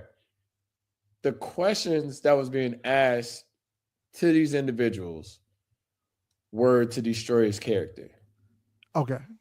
Is what I'm saying. Like, I'm not saying that the people that were testifying had nothing to do with the Mann Act or whatever. But all of these people that were being interviewed or prosecuted or that were on the stand, the things that were being said as far as what do you call them, freak offs and stuff like that. It's like, nigga, I don't care what, like, nigga, you famous. Like, y'all go do some freaky shit. Like, you are, I mean, because you have famous people that say, hey, we was going to Puffy parties and we weren't seeing none of this. Right. But none of them took the stand. You know what I'm saying? And it wasn't, you know, it's just, I don't know. I think because it didn't really have anything to do with it, though, right? At what point did he need a character witness for him not? Because like he didn't. I don't even want to get into the logistics of it, right? Yeah, it was really about freaky shit. That, I mean, if you go get him on the Mann Act, that's cool. I like the way. I don't know if you had the chance to watch the recent Dave Chappelle stand up, but Dave was talking. He was like, you know, the same act that Joe Louis got hit with back in the day that was created for him for messing with white women is the same act that was used against, or the Mann Act that was used against Puffy for this current case. Right. And it's like, y'all went to the extreme to be able to find ways. Like, niggas fly people out all the time. You know, it's like, oh, I got flued out. Like, nigga, that's the Mann Act. Like, nigga, if you plan on flying somebody to go to for the purpose of prostitution. For the purpose of prostitution. If you fly somebody out to, my intentions is to fly somebody here to get smashed and to but not pay somebody to smash, because that's what the problem was. He paid. Huh? You buying the flight wasn't it. It was the fact that they got paid after the flight. Like, they set it up. He set up the flight, but then he also paid them. You know what I'm saying? What's doing all this stuff for taking people out to eat and stuff like that? All you doing is slowly paying them. You can look at it that way, or you can look at it like because man, I have a hard R that like with what, nigga? No, it's a hard. You use the R for nigga, my nigga. No, you can only use the A. It's a hard R for people that be like, yo, I'm paying like, because look, I will pay for us to enjoy ourselves, but I'm not paying for you to lay down with me. Every dude pays for some aspect of the dating thing, right? Mm-hmm. Yeah, even some women pay for the for that, right? Mm-hmm. I refuse to say that that's me paying for. Now, if you going and ordering shit that you could never afford on your own, that's different. You know what I'm saying? Like, if I'm with a chick that ain't never been to Ruth Chris, and she go to Ruth Chris and order the most expensive shit on the motherfucking menu, she telling me something. You know what I'm saying? But you paying for it? Shit. No. What I'm saying is, like, if she orders a regular steak that's probably like 50 or 60, say she orders a side item that's like I don't know, like $10 or $15 for the, I don't know, for the veggie or whatever you eating with it. And she ordered a couple of drinks. Say she had like 150, right? Yeah. Say you at 150. Say this other chick says, you know what? I'm gonna order the larger steak, which should be for two, but I'm ordering this by myself. Say it's $130 because it's supposed to be a 2-people steak. And she ordered 2 sides, and she orders 4 drinks, and she orders a dessert. Mm-hmm. You about at I'll say 225, 250, somewhere around there. Maybe a little bit more than that. I'll just say 300 as a flat number. You know what I'm saying? No matter if you're paying 125, no matter if you're paying 275, you're still paying for it. Paying for what? I'm paying for us to eat, and she got the next one. She ain't getting the next one. What? she's not. Bulls. Like, no, it ain't. So to me, I ain't never paying for everything. So my understanding is that, hey, if I pay for the ticket, you put something on the hotel. I guess it's some people. Ticket. Like, fuck that. Like, no, you fly your own. Hey, like, I don't. No, I'm just saying in general. Like, that's you paying for the ticket alone is the man act. Oh, okay. How? No, because it has to be prostitution, and prostitution means money has to be transferred from me to you for the act of sex or sexual activity. Yeah, I think that's a murky line to cross. I mean, that's how they get people when they be picking them up as Johns, right? The money got to transfer hands before they can come and swoop down on. You ever remember watching that old TV show where they used to set people up? Like they used to, like the undercover girls used to be the prostitutes, and then they'd come and tap the door. I was like, oh my God, that they ain't got nothing to do. So let me reverse the question, because I think we go come at an impasse as far as what's paying for prostitution and that. Uh-huh. How fucking involved was Cassie in this though? It's like that's my problem with it. It's just like I feel like that was. I mean, it was. I was watching some dude, and he was like, "Yeah, Cassie was the one that was setting up the meetups and setting up the things." And I'm like, "Wait a minute, hold on. So she's not complicit in this? Why is that a thing? And like I said, we in a society now that, and I hate to say it, we're in a society that. It's so, I mean, not to say, I don't think it should be 100% on Puffy, for lack of better words. And we're in a society that if you say something about Cassie, and I'll say this: if that video hadn't came out, I don't think it would have been the case. Yeah, I don't think it would have been the case. I don't think it would have at all. Yeah, no, it wouldn't have been nothing. It was literally people were saying that he was, not to say he wasn't guilty of. I mean, shit, like I said, niggas fly motherfuckers out all the time. He's just flying somebody out to fuck his wife, or fuck not his wife, but his girlfriend at the time. But it's just one of them things. It's like, like I was watching the one guy's video. He's like, yeah, Cassie would always call up on me, tell me don't use a condom this time, da da da. And I'm like, what the fuck? Like, how is she not? I mean, and she's 30 M's up. You know what I'm saying, on this too. So it's kind of like, wait a minute, hold on. Like, she got through scot-free in this situation, with the exception of defamation of her within the public eye. But even still, she's looked at as a victim, so no one cares about all of the freaky shit that she was doing. Yeah, and I think the reason why he got charged with, and this is just me thinking, right? The reason why he got charged with a RICO case, she would have been one of them defendants in a RICO case. She would have had to be, but you can't get her to testify unless you give her immunity, right? Mm-hmm. Because if you come at her and be like, yo, give us everything you got on this man, like, she had to have immunity for her to even testify.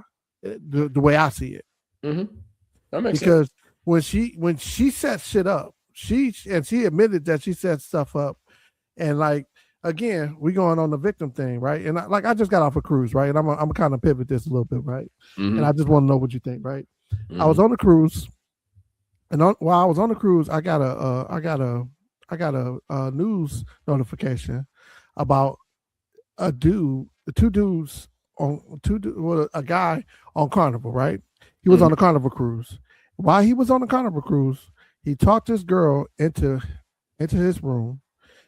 When she woke up, she was with the stepbrother. Oh. And she was yelling and crying and screaming. Both of them is in the Bahamas in jail right now, until March, till they get to court in March. Ooh. But you see how that ruins somebody's life? Right. Is that to a job? You have no income to come in, then you got to think you got a whole ass. Hopefully, you got a house or apartment somewhere back. All that shit is a wrap. That shit kills your whole life. Right. You can't even pay your mortgage or your rent. You know what I'm saying? But is she not explicit in that? How you go to sleep? I don't care how dark. I've been in the inside cabin. It's dark. But there's nobody that can tell me that you can't tell the difference. And one dude got dreads, one dude got a short haircut, right? No, but look at Tupac. You know what I'm saying? You know what I'm saying? Tupac did time for some shit that he wasn't even there for. That his friends that his friends did, right? His friends took it. Yeah. I mean, I'm not saying but the thing is, we live in a society that we're softer on the victim, and that's fine, but there has to be some after I think she sucked them off at the club or something, on the dance floor or something like that, and then I don't know, I think he went back, I think he might have smashed, I can't remember that part of it, but I know he left the room, and the boys came in type of shit, and he did time for that shit, and they ain't even charged the boys at all. That's because he was the one that they was coming to get. But I'm gonna say this: think about this. You on a cruise, right? You meet a lovely lady, right? Y'all hit it off. You in the cabin with your stepbrother, right? Hit it off, no problem. But you got y'all in the same room because there's two to a cabin, right? You leave because you like, yo, I'm gonna see what else is out here. Your stepbrother come in drunk. You know what I'm saying? Lay in the bed, because they didn't really say that he had intercourse with her. But even if he had intercourse with her, he might have been drunk, thinking, "Oh shit, this bitch got in the bed with me." You know what I'm saying? Now, wait, hold on. My bad. Hold on a second. Let me get this correct. I think I'm trying because I'm starting to get fucked up by this. So you're saying him and his boy are in the room. Him and the stepbrother are in a cabin together. Got a cabin together. Yes. He slept with old girl. He left. His brother came back to the cabin to sleep in his bed, in his own bunk. I don't know if they had bunks or the same bed. Nigga, I'm not sleeping with my stepbrother. Nigga, what the fuck? These niggas gotta have separate bunks. I'm just gonna. Okay. So she woke up and she didn't know if that person had intercourse with her or not. Yeah. The article, I'm gonna have to find the article, but yeah, so that's wild, right? And so now both of them in jail in the Bahamas in a foreign country because she felt some type of way. Listen, man, thank God. I have to thank God that.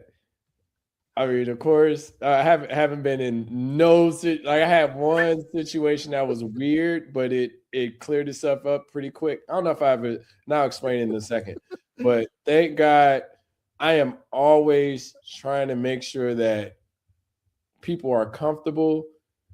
I'm not doing anything out of the ordinary just because, bro, it only takes one thing. I get this example. I might have mentioned this, but I can't remember. But it was a situation where I was at school. Wait. No, don't. If no, okay. No, it ain't nothing. So I was no. It's a pretty short story, but it was an uncomfortable ass situation at the time. Okay. But I was in school. I don't want nobody to come up and be like, "Oh, no, it ain't no. I mean, it's all. They can't. It's all been documented at this point in time. But I was at school, and my friend, she actually lives here, but I was in her room because like I was the engineering RA, and I was the engineering male RA. She's the engineering female RA. So I was in her room because I didn't have a TV. So when she wasn't in her room, like she was in class, I would go, and it's like nothing was going on between me and her, but I would go to her room to watch TV, because I didn't have a TV in my room. Mm-hmm. So I was watching TV in her room, had a kid, and it's a high school program, had a kid knock on the door, was like, hey, where's blah, blah, blah at? I was like, oh, she had class. And then she's like, okay, cool. I'll just come back later. Close the door. Okay, cool. I go back, I think I was watching Friday or something. Anyway, I'm watching whatever. So, next day, I'm feeling like an energy, but I'm like, okay, and this is why I started to really learn how to read rooms and start to understand, like, okay, I can feel your energy and why things are, uncomfortable, comfortable, etc. So, people are looking at me, and like I said, it's a high school program. And I had my engineering advisor hit me up. She's like, hey, can you stop by the office? I was like, okay, cool, whatever. So then stop by the office, and I'm talking to her. And, as I'm talking to her, she's like, okay, Shantae, did anything happen between you and blah, blah, blah? And I was like, no, Dr. Wiggins, what are you talking about? Yeah. So then she was like, Shantae, I'm going to ask you again. Did anything happen between you and blah, blah, blah? So that's wait. Shit gets serious. Wait. Blah, blah, blah. Is that the person who knocked on the door, or blah, blah, blah? Is that the person who lives in that room? No, they knocked on the door. Like, the chick that lived in the room, like we was just cool friends or whatever. Yeah, like, I didn't know which one was blah, blah, blah. So that's what, yeah. No, so I was like, Dr. Wiggins, and I was like, Dr. Wiggins, you know who I am as a person. Like that would never happen between especially a high school. I was like, I ain't trying to brag, but you see me around the engineering building, that would never be anything that I would even consider. So she has a little calm thing, tells the chick to come, or tells her secretary to send the chick in. Send the chick in. She's like, did you tell anyone that something happened between you and Shantae? She's like, yes, I did. And she was like, is this true? She's like, no, it's not true. And she was like, well, why would you say anything like that? She's like, well, we were just having conversation and I was just talking. And I'm sitting over here burning up. Yo, I just wanted to swing on her at that point in time because and then Dr. Wiggins is like, okay, Shantae, you can go. And I left. And I'm out of my body was just so fucked up from that moment, because that's a situation that she could have lied and said, yes, I said it, and yes, something happened, and my whole life changes. Yeah, right there. Right then. Right then and there, I'm out of school. I'm in jail. I think I was 20, this is 98. No, 99. So I was 21, about to be 22. You know what I'm saying? So I'm in jail. I done fucked up and it ain't even I did it. You know what I'm saying? Yeah. I'm like, my whole life is fucked up. You know what I'm saying? So, and she could have easily did that and she got kicked out the program.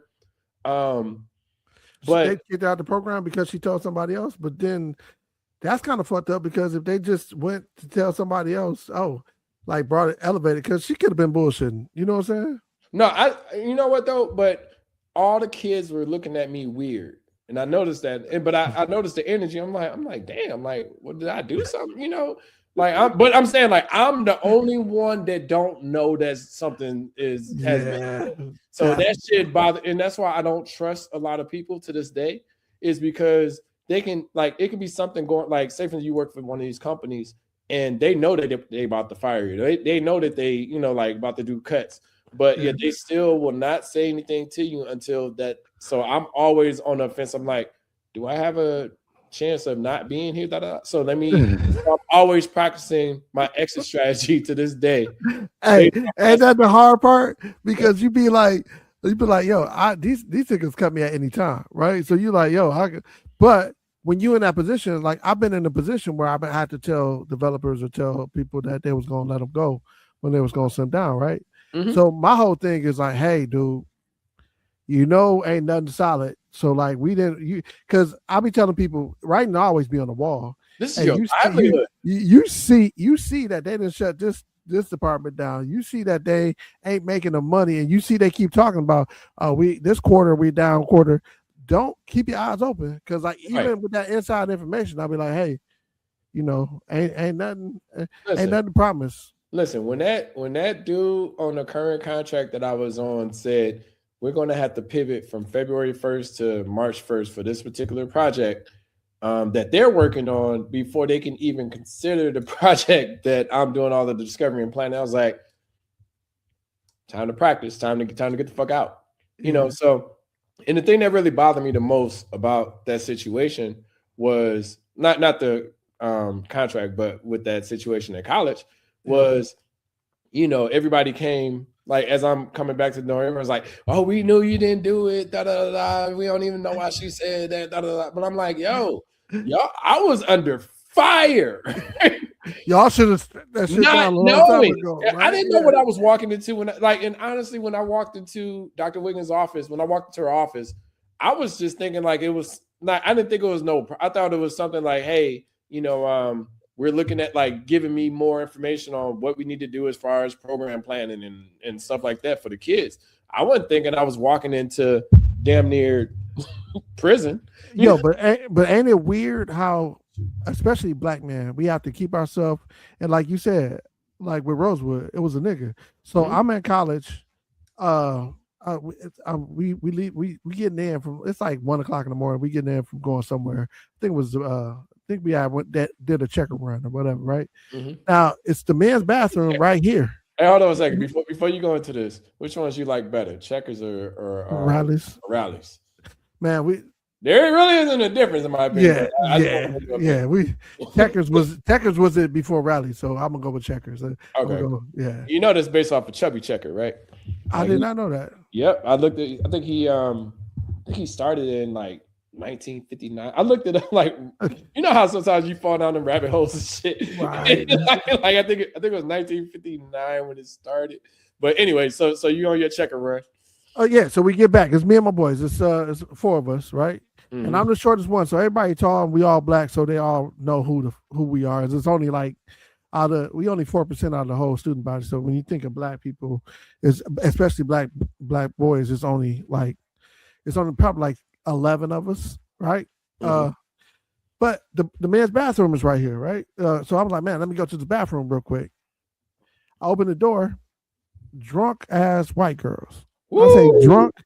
I say drunk as hell. They say sitting, and I know they drunk to the point where they fucked up because they are sitting in the spaces between the urinals. You know how nasty that stuff is? Yeah. Like, but they is sitting down there, like just toe down, throw up or whatever.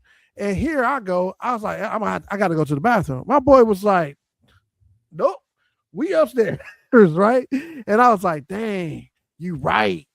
Because just me going to the bathroom and they seeing a black dude, they be like, hey, they came in.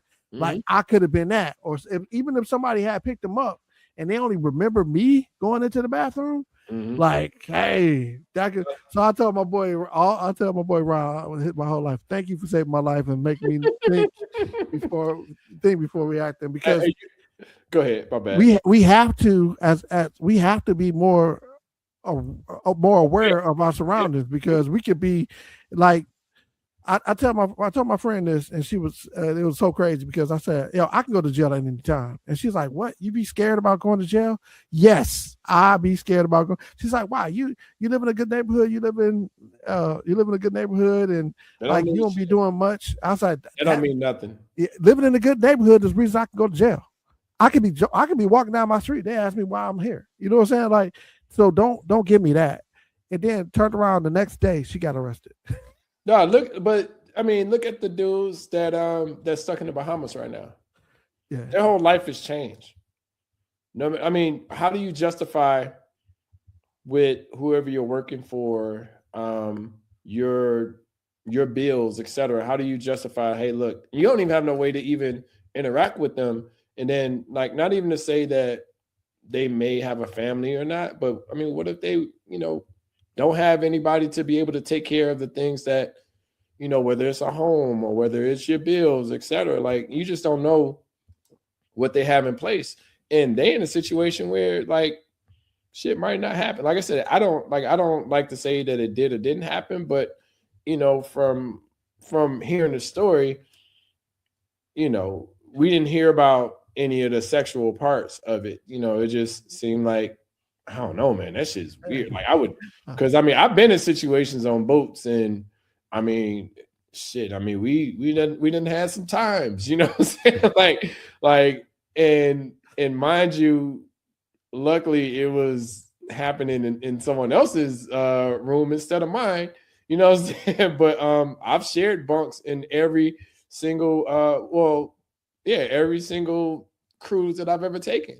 So I've never had like a room to myself or anything like that. So even when, I would do a cruise with Mike or do a cruise with Eddie and stuff like that, it wasn't, we were staying together. So it could be a situation. It's not that difficult to duplicate that situation. Yeah. And I will tell you, I'm reading it from a slant because I'm always innocent to proven guilty. Right. And like, how sometimes the article, it can infer stuff. And like, they didn't say stuff. They didn't say, they said that she felt uncomfortable with it, waking up with another man in the bed. Now I know there's people that might be like, yo, homeboy, we gonna run a train on this chick. You swap out, I swap in. It's some nasty people. You know what I'm saying? Like, I'm not gonna put it past like that it didn't happen, but there can be situations that it didn't happen. And that's my thing. Like, make it not happen before you insinuate that something did happen, right? But like they're in jail though, is what both of them. Both of them in jail. And like, I could be mad at my stepbrother, like, dog, what the freaking A? I wasn't paying attention. Why you get that drunk on a boat and not know what's going on? You know what I'm saying? Like, I could be mad at him because like he was just, dude, why you get in the bed with this chick? Like, you ain't bringing to the whatchamacallit, but if he say he was drunk, because I've seen people get drunk on the boat. Like, I've seen people, and so let me go on the boat. I've never been drunk where I was incoherent, but I have been drunk on the boat, like, twisted. You know what I'm saying? Like, not belligerent or uncomfortable, but I've seen people belligerent. I've seen fights. Shit, like that shit ain't on the boat. Yes, only one, but I saw one fight. I'll say I saw one fight, but yeah, I saw one fight on the boat, but it didn't like escalate to. I mean, because nigga, you on the boat, like shit, you could throw a chair. Like it wasn't to that point. It was like fighting over somebody. The fight was de-escalated, but it wasn't like no throwing blows or anything like that. Or now you got to go sit in the latrine in the Brit, yeah. And they put your ass on timeout. Yeah, where they shoveling coal to get the boat to get from one location to the other. Like it went to that point. Now see, I'm gonna tell you. Now Carnival was the only cruise line I had ever been on, but I went on Norwegian this time. And I'm gonna be 100% transparent. I'll never do another 10-day cruise. That's just too long for me. Like, I am a get out 4 and days. go do something. 4 days, 5 nights. I mean, what is it? 5 days, 4 nights. Yeah, I'd be ready to go. I can't disconnect like that. And don't get me wrong. I mean, it's not that I can't do it. It's just that I don't want to. And that's what it is, right? And I bought the internet. And if y'all ever go, the internet don't even be that good either. Yeah, and see, they had Starlight, so I thought it might have been even better. But like the internet on the boat, like I paid $200 for it, right? I paid $200 because I was like, oh, I'm gonna give me this in there because I still got to do my lessons. $200 a day? No, for the whole time. Oh, that ain't nothing. Yeah, that ain't nothing. $20, $19.99 a day. I thought that was a lot of money. Shoot. I mean, I'm trying to think how much the drink package is. I think drink package is what, 400? I think it was like 550 on this boat. Yeah, now that's because I got the drink package because that's crazy. Yeah, I mean, but you got to get it with the person that you're sharing a room with. So you got to get the same package so they just don't pass you the drink. And, yeah. I would almost rather give them the money to go get the drink than to get the drink package. And I would rather I'm not gonna give them the $550, but I would rather give them $250, or have them pay for my whatever, but I get it, but I mean, $20 a day to have access to be able to work is that bad? See, that was the hard part because I thought I was gonna be able to work, but like my certifications on Google needed YouTube and they had it firewalled off. So you couldn't even do that. And so I end up re-engineering my port at home to be on port 80 so I could get my VPN to back here and then use it, but it was slow at that point. As soon as I connected the VPN, it was like, I think they didn't keep the constant communication up. So that's what was killing me. So I was like, dang, I can't. So I didn't get a chance to do that, but a nigga slept. I slept, I read, and I was like, okay. I enjoyed myself. I had never got that much rest in my adult life, dog. I slept 9.5 hours one day, and I was like, dog, I don't know. Yeah. But you be in that dark room and you moving, so it's like, hey, I'm out.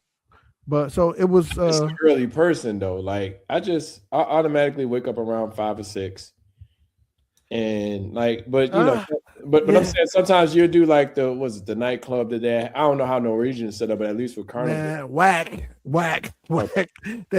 So like it was so whack. That was the part that I was like, man, how on Carnival they got like MCs and stuff they got MCs and like you gotta have a certain je ne sais quoi to like as a DJ, you know how to get the party started. When you see people out there, okay, well then let's do this Cuban shuffle. All right, so you got them step dance a little bit. Then let's get them something that everybody move to, right? But again, that this trip I have not seen. It was so many old people. When I say old people, I ain't trying. I'm going into I'm in year 50, so I ain't trying to squash nobody for being old.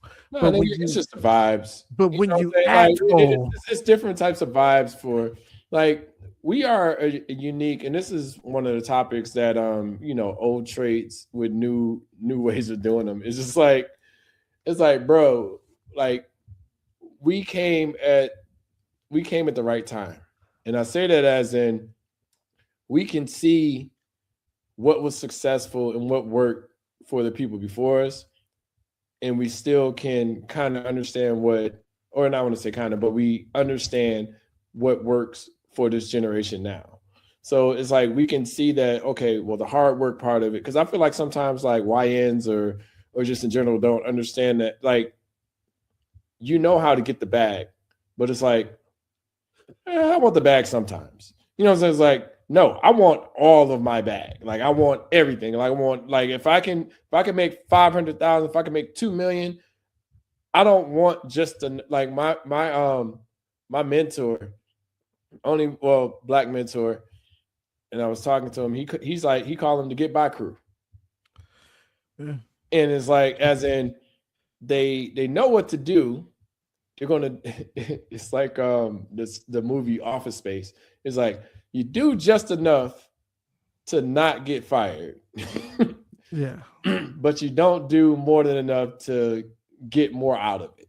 You know what I'm saying? And I mean, I understand, but I have to maximize my potential, especially now, because understanding that is going to get me the bigger bag that I want versus just being able, like, I can't survive off of just getting by anymore. And I haven't been able to for years, and I feel like sometimes people do that even of our generation. Like they're like, well, I mean, I remember it was a conversation about Rikey's Bakery and shit. And I'm like, Rikey's Bakery closing. I'm like, nigga, like, that was your 20, 30-year plan? It was like, yeah, we would like for them to still be open. I mean, it was kind of fucked up how they closed and shit like that. But Cole's Bakery, yeah. But they didn't see the writing on the wall. They didn't see that it was purchased by multiple people. What I'm saying, multiple entities at this time. Like you can, like, but when you close your eyes to things that are. It's like being in a bad relationship, and you just like, oh, let's go get better. It's like, man, like so most likely it's not going to get better. Like if it's bad, then it's bad, and you need to figure out how to either make it better or get the fuck out of that situation. So Sean, why the fuck would you be doing this shit with Puffy? You be like, oh well, shit, I'm gonna let him play with my ass. But yes, this is gonna be an amazing album that's gonna come out for Puff. Like, what the fuck is this shit? Like, yo, like I'm gonna have to listen to that Love album again. But you said two things that I kind of got acronyms for. Man, minimum ass nigga, right? So I tell my son, I was like, damn, man, minimum ass nigga. Like, do more than what's necessary, right? Like do more than the minimum, but like that's what they do. And then the other one is the ostrich, right? And like I told him, I said, you can put like I told my daughter, bills, you can go ahead and put your head in the sand like an ostrich, but your ass is up. And a tiger, the tiger gonna eat your ass. You know what I'm saying? Yeah. But you got your head in the ground, don't mean that your ass can't get ate. That's funny. So ostrich and man. Don't be no ostrich, and don't be no ostrich, and don't be a man. You know what I'm saying? Like that's them for both my kids. Because I was like, how do you just put your head under the ground and not want to see you getting like? Yeah, no, but the thing is, like, sometimes people try to. I hate that whole term. I mean, it's been so beaten in the ground, but the whole idea of was it the definition of insanity, doing things the same way but expecting it to be different. Like I feel like that's one of the most overused terms in history that I've ever heard come from people. Really? But at the same time, it makes sense. You know, so you can't keep doing the same things and just expecting a different result. Yeah. That's just so crazy to me. Like no, like I'm like, well, I'm always pivoting. I'm always changing, evolving, and trying to, you know, it's understanding that, okay, how do I make myself better? But not even just career, but just in general. Like what am I doing wrong? Self-evaluating. You brought this up earlier. Like understanding, like I'm looking at what I'm doing.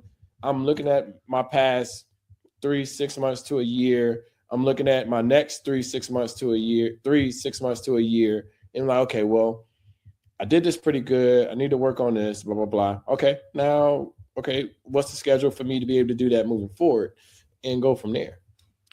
Yeah, I mean, that's part of the planning. But I think what you said about us being in between generations, right? We were in between like the maker generation where they made everything. They made cars better. They made transistors better. They made TVs better. Like those people made things better, right? Mm-hmm. Then we got us who were able to use those things to kind of leverage those things to be where now companies don't keep us for long because there's no loyalty between the company and the maker, right? But then the next generation is hey, I want it to be easy. Microwave. And I think success from those hardworking people before us that was like, oh, we got transistors, we can make this, we can make radios, we can make it smaller, we can do it smaller and smaller and smaller. And these people that think, hey, it's easy to get a social media following. It's easy to get money on Facebook. It's easy to do this. Well, I'm gonna tell you, it's not easy. It can, people that do creative and dope stuff make it look easy, but it's a lot of hard work. Sean, how long you been doing your podcast? Woo! When I first started, it was 2014. Same thing with me. Yeah, 2014. I did 10 episodes, and I didn't like the way that the platforms were set up and all of the headache that it was going through. So then turned back around, and it took me damn near 10 years to get back into doing it comfortably. And you know what? Like 2020, I think we started 2023 when we this time. You know, and then now we're almost into 2025, or we're in the 26. No, 2024 is when it started. Now we're in 2026, but I think it was like December or November of 2024. Now, people think that is easy, but when you do everything it takes, like writing the show notes, putting them on the different platforms, and doing all that's work. And like and then like I can't say that you made it yet because I don't see $1 million deal yet. No, it takes time to grow in general. Like it's things that you could see as I see as the minimum, but people aren't like, say for instance, we do it on this platform. We want to make sure that it's getting out to like everyone has access to it. Now it's like getting the followers, it's like it's never easy. It's the easiest part, and this goes along with DJing too. The easiest part is playing the music. The difficult part is carrying around this equipment, setting it up, making sure your equipment function correctly. But it's the same thing with the podcast. Like, making sure that it's correct lighting, make sure you're recording correctly, make sure that we have this together, make sure we're coordinating schedules. You know what I'm saying? Like, you look at how the podcast started, you know what I'm saying? Like more recently, like look where it's at now. Like I started, and don't get me wrong, I mean Ed and Keisha are cool. Like we're not recording. I started with 2 different individuals. Now I'm doing it with Sydney, who's an openly gay person. I'm doing it with you, who's my cousin, and I do it sporadically with Toya. You know what I'm saying? Who's a great person as well too. You know what I'm saying? So it's just like looking at where it started and looking at where it's at right now is 2 totally different things, and we're still trying to push. You know what I'm saying, to get people to pay attention or to or have good topics and stuff, because we can. Ironically, I love the conversations that we have because I don't. Like we have all these set of topics, but when we start talking, it just flows. You know what I'm saying? And I don't think everybody has that type of chemistry to be able to just have a great conversation with somebody of a like-minded individual, or even if, we've taken different lifestyle paths, but yet when we come together, the conversation is easy and fluid and respectful. And then you to say all that, but to the person that just sees it and click it, they think, oh, he got a podcast. That's easy. I can do a podcast, right? The work is getting the followers, getting the views, getting the interactions, and all that. Like that's a lot of work. And like if I am in awe of people that can do it and get people to click and say yeah. So engagement is huge. I mean, I try to figure out all different kinds of ways of engaging people and to still see like, oh, well, you only had 10 downloads or 15 downloads or 30. I'm like, oh, thank God, at least 10 to 15. But I would love to have 100 or I would love to have 1,000 or whatever. Like, but at the same time, I'm like, okay, create the content. Now, how do you market the content? Like, how do you get people engaged? Like, engagement is it's a whole nother level, and then of course people say, well, hey, you could pay me to get your engagement up and blah, blah, blah. I'm like, is it really worth it to pay you versus like the engagement? Like, I don't know. It's just understanding, like, it's not easy, for lack of better words. It's not easy to get people. Like, I can tell you, I got 3,000, 3,500, people that follow me on Facebook, but hell, probably 5 or 10 of them are listening. You know what I'm saying? Like, and I'm not saying that that's against it, but I'm just saying like, well, I'm thinking like, well, how do I get a quarter of them to be engaged on it? So like, I'm saying that part of it, just the thought process of trying to figure out the engagement is difficult. Yeah, anybody can set up a mic and start talking, but it's the same thing that happened with DJing. Like, I've seen people come and go as far as like, oh, well, shoot, I can make me some easy money, start DJing. It's like, yeah, go ahead. I mean, but just understand, you got to carry all that equipment. You got to do all of these things or whatever. And see, you didn't even talk about the business part of it. And that's the hard part. The getting the people, the contracts, pulling the money from the contract, having the deposits, and like all this other stuff that people not trying to pay you. Yes, people in business. They never tell you the sexy part. Like, no, here's a contract. Here, like, understand. Like, you brought up a great point. The business side of it, understanding.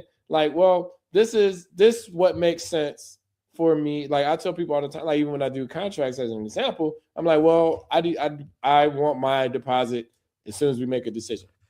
Yep. Like as soon as you say, hey, we want you in there, boom. I mean, I had one contract, which is crazy, or it wasn't even a contract. I had this guy or he ended up getting married. But dad reached out to me. He was like, yeah, can you DJ the wedding? Blah, blah, blah. And I was like, yeah, sure. I was like, I'll send over the contract. As soon as you reply back to it, just send it whatever method. He never replied to the contract. And then he called you the day of, right? And yeah. Then I was like, all right, bro, like I'm in Chicago. I can't physically get, it was in Detroit. I was like, I can't physically get myself there in time to be able to set up for your wedding. Yeah. I was like, it's just the nature of it. Like, if you commit to something, I commit to you, you commit to me, but I'm not going to commit that time. And you're kind of, I want to say you're on the fence, but until you show me the cash or the pay out, then I can't commit to that opportunity. And mind you, I had DJed that night before, you know what I'm saying? So it was kind of like, I DJed that night before in Chicago. So it was kind of like, you know, I would have just went to Detroit the next morning and been set up I wasn't even thinking about like that was. Yeah, you was in a totally different mode. But before we get out of here though, Sean, I just got to ask you, are those the Bo Jacksons? Yes, sir. No. Look, listen, this is a part of my Joe Meyer collection. Those boys was it. Yeah. Look, Joe